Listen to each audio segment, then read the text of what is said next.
What's good, everybody? Welcome back to the channel. Today we got some news that we have to get into, but before we do get into it, hit that subscribe, like, and notification bell so you're always in the know on everything Star Wars. And without further ado, let's get into today's topic because it is a juicy one. So it appears that Disney will be replacing, yes, Bob Iger in 2026, who is the CEO, and next in line is that of James Gorman, who is set to become the board chair next year. Now, this one took, I think, everyone by surprise, or at least me, it did. I didn't think he was going to come out just yet, meaning Bob Iger, because he did talk about in an interview that he wanted to dilute a lot of the material and stuff that was coming out with Marvel and also Lucasfilm, because there was a lot of TV shows that just weren't hitting the mark, and he wanted to kind of do maybe like a show a year and do maybe potentially 2 movies for both franchises of Marvel and Lucasfilm.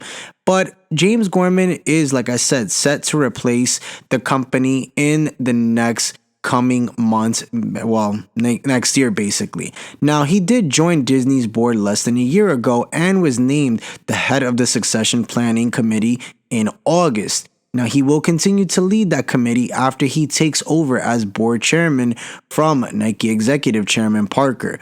Now, Parker will step down as well after 9 years on the Disney board to focus on other areas of his work. Now, with other things coming in 2026, Disney had initially targeted 2025 to announce the successor, as CNBC reported last year. So pushing the date back to earlier 2026 will give the board more time to conduct due diligence on both internal and external candidates, according to people familiar with the matter who asked not to be named because the discussions are private.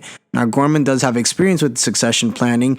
He oversaw the orderly transfer of power with Morgan Stanley, with Ted Pick succeeding him as CEO there at the start of the year. Now, I guess my only question is what they're going to be planning going forward. What will Disney look like overall after Bob Iger has basically stepped down, or when he will step down in January?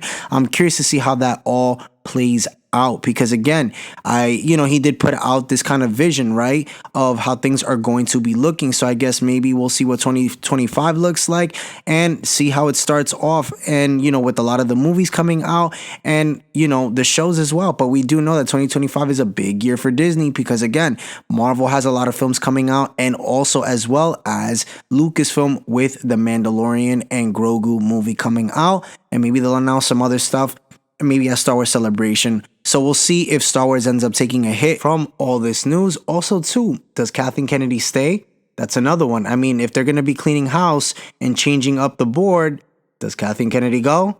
Does Dave Filoni or maybe Jon Favreau come in to step in for Kathleen Kennedy? I mean, there's been some reports that Jon Favreau's looking like the favorite. I don't know, guys. Let it up in the comment section. Let me know what you think about this news, and I'll catch you guys in the next video.